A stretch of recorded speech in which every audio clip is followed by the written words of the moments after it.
Ya. Latar belakang karya-karya dari sini gimana Pak? Sebenarnya sih secara keseluruhan Pak Siddhartha itu dia biasanya ngomongin bentuk-bentuk tubuh, entah itu tubuh manusia atau hewan. Dia biasanya eksplorasinya seputar itu. Pembuatnya Pak Siddhartha bukan? Boleh Iya. cerita lebih lanjut tentang Pak Siddhartha ini? Pak Gregorio Siddhartha itu dia alumni ISI Jogja, kalau kamu tahu, kampus Institut Seni Indonesia Jogja. Beliau alumni angkatan pertama, kalau nggak salah pertama atau kedua, sekitar itu. Terus dia juga jadi dosen di ITB, dosen IKJ juga sempat di Wakardekan.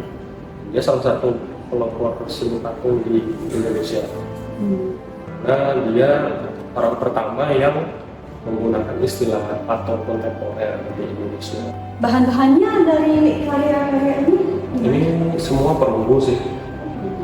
Jadi sistemnya kalau perunggu itu cetak.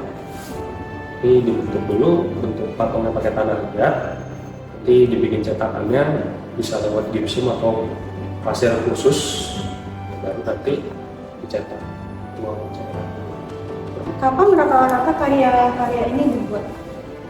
Ini beragam sih sebenarnya. Yang paling tua itu tahun 86 kalau nggak salah. Boleh. Sudah akhir. Sini.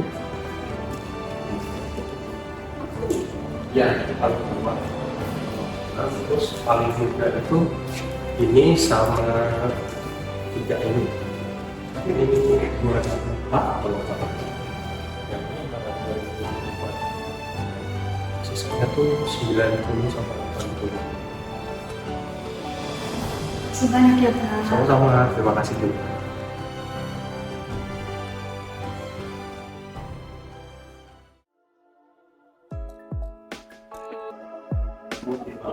Nah, di sini operasional koordinator. Itu masuk alat Coriolis, alat bisa dan Coriolis juga bisa. Jadi ini tuh lukisan senimannya ada Tosya namanya, dia Waksadalanta, dan itu menceritakan tentang bahwa orang itu Rafael Sanzio. Si Roset ini sangat suka dengan Rafael Sanzio. Beliau ini tenar pada tahun 18-an. Dan kenapa sih ada kura-kura dan ada bunga-bunganya itu? Karena si Roset ini, si seniman ini, dia itu sangat dari kecil sangat suka dengan kura-kura ninja. Nah, dia itu sangat suka dengan kura-kura ninja pada saat kecil, dan besarnya itu dia sangat suka dengan si seniman ini, dengan gaya lukisannya dia. Dan kenapa ada bunganya? Karena bunga itu melambangkan siapnya dia.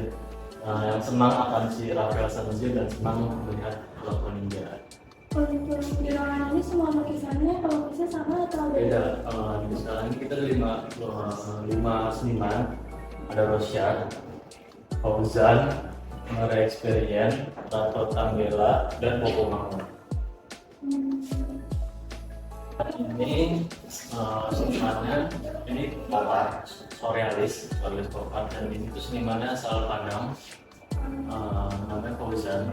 Terinspirasi dari Pulau Batam, pulau yang di SpongeBob. Nah, ini terinspirasi dari sana, dan orang-orangnya ini tuh terinspirasi dari Avatar, dari film Avatar. Jadi kan kalau di film Avatar itu ada koloni yang berkhianat. Jadi si kuda hitam ini tuh seorang yang berkhianat. Nah, jadi si yang pink itu dia yang melawan si pengkhianat itu. Tuh. Di sebelahnya itu kenapa sih ada pintu? Jadi pintu itu menandakan arah tujuan hidup manusia. Kita tuh mau kemana sih sebenarnya? Itu buat kita. makasih ya Kak. Sama-sama.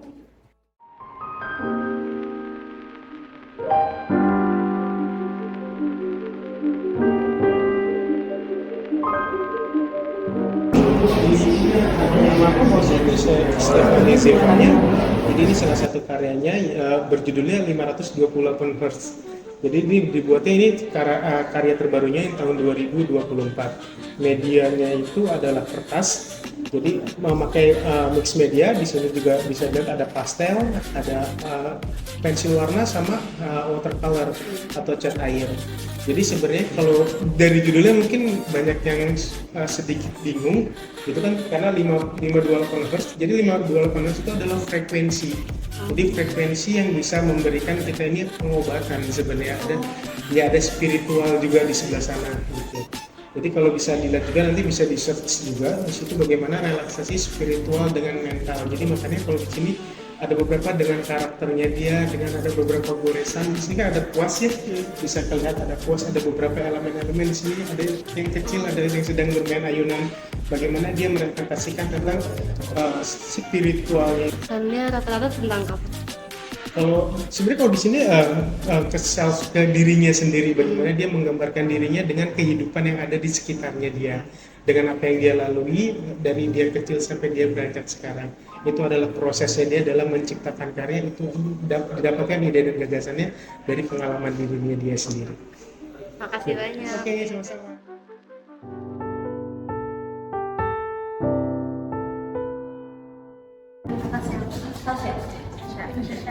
Boleh jelaskan nggak ini pelukisnya siapa? Ini pelukisnya Mahendra Pampa, dia adalah seniman musik grafis dari Yogyakarta. Aliran lukisan ini apa? Kalau dia tuh aliran lukisannya lebih ke surrealisme. Kenapa lukisan ini bisa muncul dalam ruang seperti ini? Karena itu ada campuran catnya dengan cat fosfor dan ada cat fluoresan juga, jadi warnanya itu bisa menyerap sinar UV gitu. Dan bisa nyala dalam ketika disentering sinar UV. Bahan dari lukisan ini Kalau lukisan ini terbuat dari kayu, terus cat acrylic sama cat yang bisa glowing dan nyata. Oh, iya. Maknanya ini sebenarnya adalah imajinasi dari sang seniman. Jadi emosi-emosi dia yang dirasakan dan perjalanan dia yang dirasakan dari misalnya dia tuh zaman dulu dia kayak gimana, dia tuh sekarang udah berubah dan perjalanannya itu yang dilukiskan dalam pameran ini. Jadi ini adalah perjalanan emosi, pemikiran-pemikiran beliau juga jadi masuk ke dalam simbol-simbol karakter. Misalnya kayak sekarang kan kita lihat banyak simbol otak ya sendiri. Nah itu tuh mewakilkan pemikiran-pemikiran dari Mahendra Pampa. Pemikiran itu adalah tentang kehidupan, tentang kepribadian, tentang ideologi. Jadi semuanya ada dalam simbol-simbol dalam karya-karya ini. Oh ya, jadi ini judulnya Menuju Berkah Baru. Ini adalah yang bagian kiri itu adalah manusia zaman dulu gitu.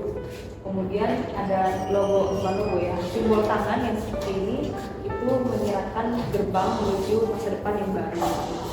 Kemudian di sini ada semacam curi-curi, itu melambangkan energi untuk menjadi yang otak itu adalah pemikiran yang baru lagi, yang lebih fresh, yang lebih bijak kayak gitu.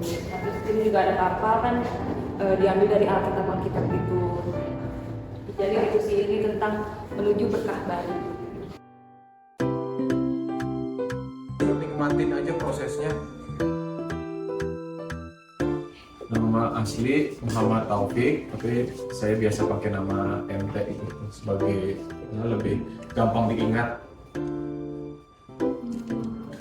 Terus abis itu mulai berkarya dari kapan?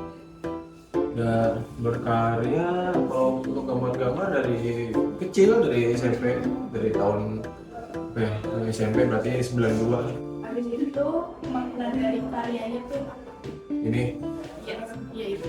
oh, bicara soal komik kuku ya maknanya lebih ke kita tuh temenan nggak usah pilih-pilih gitu loh, bisa sama siapa aja, terus banyak explore sama lingkungan sekitar gitu, karena banyak ketemu orang, banyak mengunjungi tempat baru, bisa kadang bisa menambah wawasan, terus mengubah perspektif kita untuk memandang sesuatu. Tapi kenapa karyanya harus duduk? Itu simbol ini aja, simbol karakter yang bisa fleksibel, bisa diterima sama siapa aja, nggak kenal umur gitu. Misalnya orang dewasa bisa suka, anak kecil bisa suka, dan dia kan juga masih misterius nih apakah dia betina atau jantan. Jadi saya pengen bikin karakter yang orang mendingan nggak usah tahu ya jenis kelaminnya apa atau latar belakangnya gimana, karena ya udah lebih bebas untuk diinterpretasi dan ya dikenal gitu. Udah segitu aja. Jadi, Masih banyak.